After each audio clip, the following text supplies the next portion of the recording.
Right, okay. The first slide is meant to be one with animation. Now, the message behind it is that in midlife crisis, it is a crisis of the timeline of your life. So this is why I'm showing you a melting clock. It's not because I'm a psychiatrist. I think my psychiatrist friend is here. Now, so if it is a crisis of time, the clock is no longer the correct instrument for you to guide your life directions.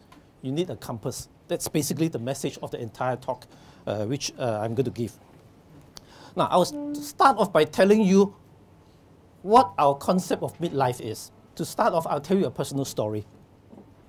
1997 was the Asian financial crisis, all right? And I remember it was that year, because it was the year of the crisis, I decided to register myself for an MBA. Now, at that time, it was unheard of for a doctor to do an MBA, and all my colleagues said that I was in midlife crisis, all right? And I admitted it, I ignored them, and I went ahead and did my MBA, all right? But that's not the story. The story was that as I get enrolled into the course and I start studying, I realized that this was a course that was attended by all senior executives, which includes a lot of CEOs and CEOs of companies and all that. They're all around midlife, late 30s and early 40s, etc. I was among the oldest in the class at that time. Now, the course involved us traveling to certain parts of the world to visit certain industries, etc. And I happened to be doing a module on human resource. I was in Bangalore that morning in the hotel, attending the lecture from this lecturer about human resource management. In the class, there was somebody sitting next to me. He was about my age. He's from Sri Lanka, all right? And he was equally bored as I am with the lecturer. And as time goes by, all right, half the class was asleep. And suddenly I hear a whisper in my right ear. I think he was sitting on my right. He said, "Peter, may I ask you a question?" I turned around and said, "What is it?" "Do you believe in midlife crisis?" All right. Now, this kind of thing is not too unusual in adult classes because we don't pay attention most of the time. But I turned around and answered, I said, "Certainly, that's why you and I are here." Then while the lecturers continued to talk, we were having a little conversation on our own. He said, "Why don't we bring up the topic to the whole class?" I said, now, in an MBA class, you can do that, all right? Not in other courses. So he actually brought up the topic to the whole class. And surprisingly, the lecturer responded very positively. Next slide. And we asked her what is her concept of midlife. She said, he said, midlife is great, all right? It's a time when you find fulfillment in your life, like what the picture shows. You come out of your old shell, you come out of your constraints, you achieve actualization yourself, and you experience a so-called a rebirth, all right? But unfortunately, half the class disagreed with her. I mean, we are all adult students, we are all free to talk the way we like. Half the class thinks that, no, it's a time where you drink alcohol, you get marital problems, you're going to have physical breakdown because of age and all that. So there was disagreement. So we have got three concepts. My Sri Lankan friend and I stuck to our own concept. We believe that a midlife crisis is really an ordeal for you to surmount before you can find fulfillment. And this will be the concept that I'm going to talk about for the next 20 minutes or so. Now, what exactly is midlife crisis? I don't want to use the word crisis because you do not necessarily need to get into a crisis. I rather call it a midlife transition. Transition in the sense that life is like any other life. You go through life with various stages coming into your consciousness, from puberty to adolescence, to early adulthood, marriage, and of course, your midlife and old age, all right? So it is when certain external pressures that come to your life at certain times in your life that brings your consciousness into your consciousness of your being in the world, all right? It is a time when the pressures act on your existence, then you feel that you are getting into a potential problem which may or may not lead into a crisis. Now, what are these external pressures? Life can be providing the elements for your exploration, self-discovery, and interpersonal connection. But on the other hand, it can be negative in the sense that it can alienate you, it can constrict all your all your freedom and disconfirm yourself, depending on how you look at it. On top of it, there are ups and downs in life. All right, I call it episodic heightening and diminishing of the self-consciousness to make it sound a bit highfalutin. But basically, it's really your ups and downs. You've got struggling moments, you've got stable moments. And during your struggling moments, you're creating a self which you value as your roles change as you age. And during the same time, you scramble to find some kind of a combination of love, respect, security, and autonomy. And at other times when you're down, you're more stable, you are trying to adjust to the situation. Now, in Singapore, we talk a lot about the 5 C's of being a good Singaporean in a stable society, etc., etc. Now, I'm going to talk about the 6 D's when you're getting old. Now, starting with decline, dependency, decrepitude, depression, disease, and death. Now, if you look at all these so-called D's, most of them are really illusions rather than realities. Of the 6, only these 2 are the realities, disease and death, which you got to face, and which, if you refuse to face, you will get yourself into a crisis.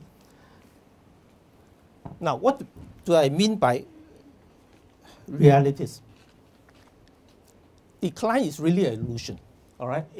The reality is that your peak years are passing by, and you find that your roles are changing, and therefore you perceive it as a decline. So it is the way you perceive a problem that makes yourself feel that you're growing old. Next, please. Dependency is really an illusion of changing relationships as you grow older, all right? Because your colleagues change, your family members change, all right? And you feel that your dependency on them changes. Next, please. Now, aging will give you a sense that you're getting weak, getting sick. And depression is really a perception that you're getting stagnant in your work, your directions have been set, and there's no renewal. So, in other words, it is also a time of mourning for yourself if you're not able to get through all these negative feelings.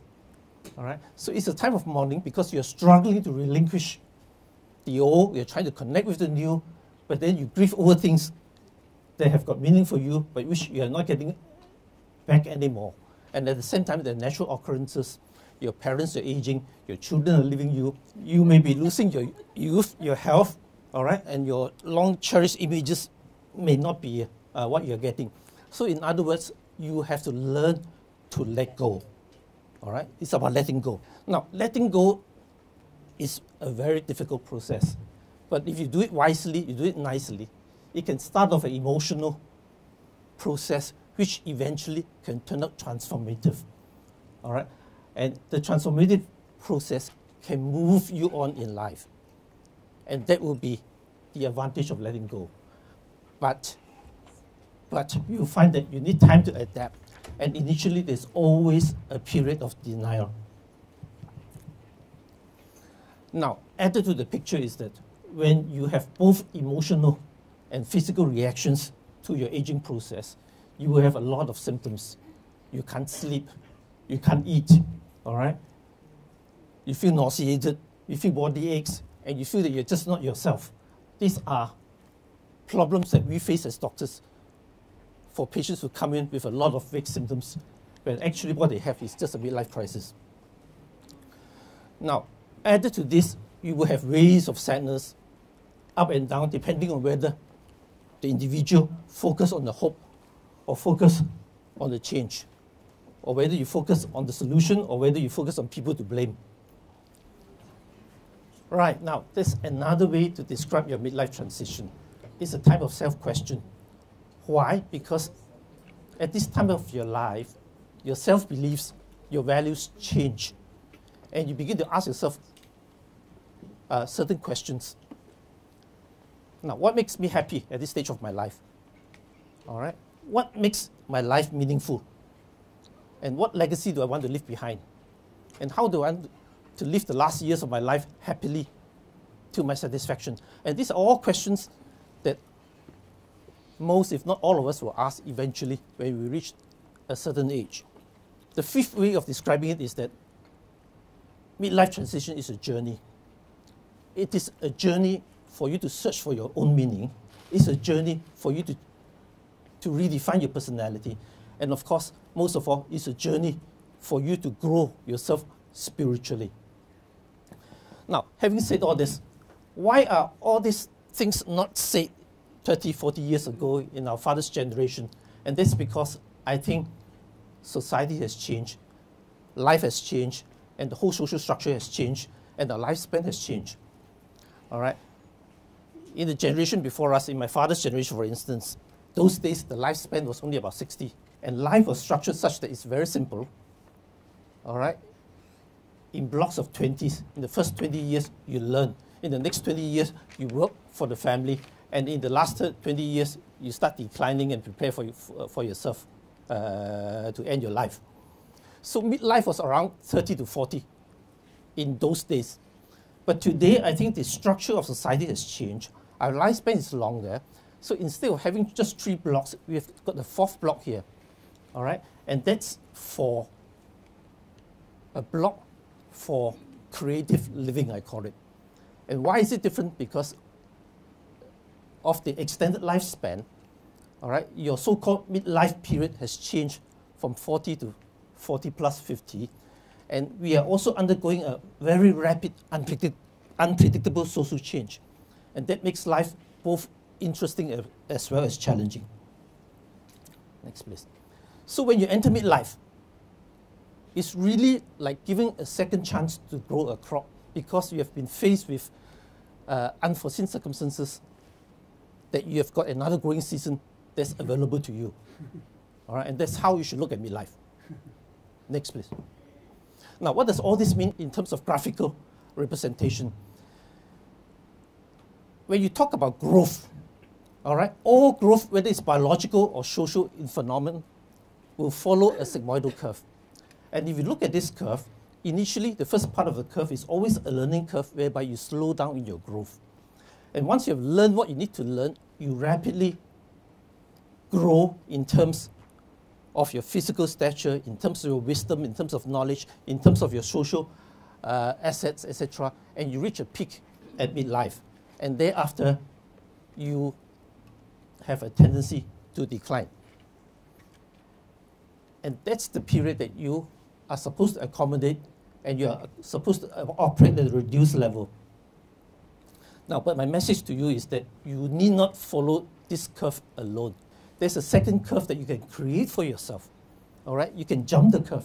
You can create a second curve whereby you can rejuvenate and re-explore your potential talents so that you can push yourself to a higher peak. Next, please. But remember,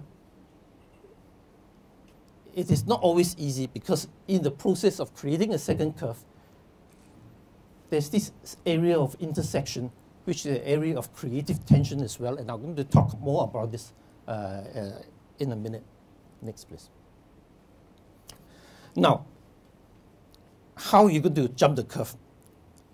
Unfortunately, a lot of us treat our own life like a novel, like a book. So as we turn the pages, all right, we flip page by page, we expect the author to tell us how our life is going to be and how it will end on the last page. Now, this is what you should not be doing, because in midlife transition, you have to accept responsibility for the rest of the pages of your own storybook. Right, so there are problems. All right, and I've classified into 3 main categories. Physical, yourself, your work, as well as your family. Physically, you have to come to terms with your own vulnerability, because you're getting old physically, you're getting weaker, eventually you have to face death, and that's something you have to grapple with. Work-wise, there's some disjunction between your dreams and what is realistically possible, and family-wise, your parents are getting old, and your children are leaving you, and these are all problems that you've got to grapple with, and be very careful, because all these problems can become the means by which your midlife crisis is going to knock at your door.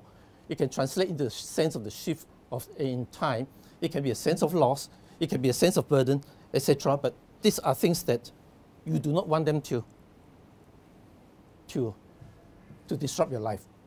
Now, so to sum it all up, the sense of crisis in your midlife comes about when there is when you feel the pain of a clash between the demands of your inner self and your acquired self.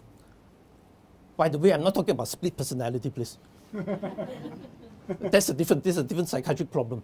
I'm talking about your inner self, which is your true self, your core, the one that you're born with, your innocent self, your child, your inner child, somebody call it. And as you grow up, because of the way you interact with the world, with your people, with your work, with environment, etc., you put on layers and layers of external appearance to become your acquired personality because you need to cope with the world. And when the two clashes, that's where a sense of crisis comes in. Now, so much so that sometimes you begin to ask yourself, who am I, apart from the roles that I play and the history that I've gone through? So it can be a problem. Now, so when does your midlife transition becomes a crisis? The answer is very simple. Only two situations. One, when there's denial, and two, when you attempt to avoid the change. Right, denial, what do I mean? All right, I think you're all very familiar with the typical picture of a midlife crisis of a man, middle-aged man, who refused to admit that he's old. He will go for facial makeup. He will go and put on a wig to look young. He will try to womanize around and buy a sports car and play guitar to look young, etc., etc. Now, this is a self-fulfilling prophecy in the sense because women are attracted by people of that age because they see you as mature, they see that you got things to learn from, and they are attracted by you. All right, but if you ask them for marriage, they probably will say, no, you're too old for me. All right? Right. So how are you going to live your life without having the crisis a share in it? All right. One, of course, is to shift gears, which Angie is going to talk about. Two is be careful of depression, and you better recognize it before it eats into your life. Next, please. Now, I'm going to go back to this creative tension concept, which I mentioned earlier. Now, it's really about disregarding your chronological age and working towards balancing it with creative tension. Now, when you discard your chronological age, it's about a mindful reflection of yourself, of your life and all that. And as a result, you look into various possibilities of expanding your self-awareness, probe in your own personal values, purpose of life, etc., and look at all the possibilities. And when you look at all the options, then you know what risk you can take and how much risk you can take. And that's exactly what creative tension is all about. Now, there is a lot of optimism involved in this. You've got to balance your optimism with your realism when you grapple with your creative tension. Now, optimism is not about wishful thinking. It's not about inexperience. It's really about, I will use an analogy, it's really about a fresh breeze that you're expecting to blow your ship in the correct direction. And once you have the breeze coming, you set your sails in that direction so that you continue to flow. All right? So that's balancing the two. Now, once you're able to blend the two, to balance the two, you're creating your own identity, which will lead you on. So you're creating a new midlife identity, and this is different from your youthful identity. When you're young, you create your identity in terms of your acquired roles in your family, in society, and your work, and you always compromise between yourself and society. But when you grow old, or rather you become midlife adult, you transcend all those roles. All right? You become more autonomous, more self-directed. All right? You redefine your success. Your success may not be in terms of revenue, income, may not be in terms of projects, etc., but it may be something else that makes you happy. And you want to know what makes you happy, you have to question your values, your purpose, and your meaning of life. And that sometimes brings up a very important question. All right? How am I going to survive my midlife if my values change and my beliefs change? All right? I'm not even sure whether I can live by the same values now. The answer to that is very simple. You live by your principles because your principles do not change. your principles do not change. And once you clarify your principles, you will find your own freedom. Freedom in the sense that you give yourself permission to do what you want to do, what you like to do, what you deeply believe in, all right, and what's important to you. And in the process, you're able to accept your uncertainties, and you will not give in to fear and anxiety. Now, freedom, there are three objectives. It's freedom from all the boring routine work that you've been doing for the last few decades. All right? Freedom from all the stifling ideas that your bosses have been giving you. Freedom from all the myths that you've been hearing from your friends, etc. All right? And freedom to do the meaningful work that you want to do. And you can define your own uniqueness. And of course, you have freedom with developing, deepening relationships with your own family members. Now, please do not confuse midlife freedom with midlife crisis. All right? To avoid midlife crisis, you need to grow. And only freedom will allow you to grow. And you have to be free from things like ignorance, blind faith, constraints that are repressive, all right, psychological barriers, minus habits, etc., etc. You have to be free from all this. And once you're free from all this, you can build a more caring life, so to speak. And your caring will shape your values, your beliefs, your directions.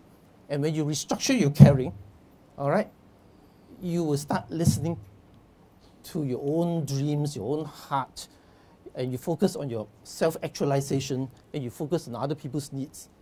And this is where you will find that life is going to change. Now, some of you may be familiar with this. The word crisis is very well expressed in the Chinese language in two Chinese characters, 危机, all right? It simply means a combination of danger and opportunity. Danger and opportunity. So crisis is a combination of danger and opportunity. And just to tell you a little personal story of mine, I think 6 years ago, 2008, it's about 6 years, yeah. I was watching on TV and I saw this earthquake, the Sichuan earthquake on TV. And it has a very deep impression on my mind because there was a lot of disaster. About 6,000 people were buried alive. The school toppled down, and the children were all screaming and crying until waiting to be rescued, etc. Now, a couple of years back, I actually visited the place myself. I was in Sichuan and I asked to visit the place. And these are the photographs I took with my own camera. The buildings that were collapsed are still there, and they've been preserved to show to tourists. And this is where what had happened. Now, what do you mean by opportunity? The opportunity is that those days when the whole area was a farmland, where people were only doing farming and labor work, today the government has taken the opportunity to redevelop the whole place into a town. All right, this is the entrance to the town. When I walked through it, on the left side of the town were new residential houses that are built, they're earthquake resistant to a Richter scale of 7. All right, and on the right side of it are all the shop houses, and all the people have been rehabilitated and trained to do the businesses and have their own living and their own job, etc., and all in modern clothing. And this is the opportunity that the Chinese government has taken of the disaster. So in conclusion, let me give you one final word of advice of how to cope with a midlife crisis. It's just one short little sentence. It's a little bit chim. All right? Mull over it. Just reverse the arrows of time. Now, what do I mean? When you're young, adult, when you're adolescent, you view the present moment as being instrumental, as the means to reach your future. But when you reach midlife, I want you to think of the future as the means and the present as the ends. So this is what I mean by reversing the arrows of time. So think about it, all right, and see if you can get any insights out of this. Thank you very much.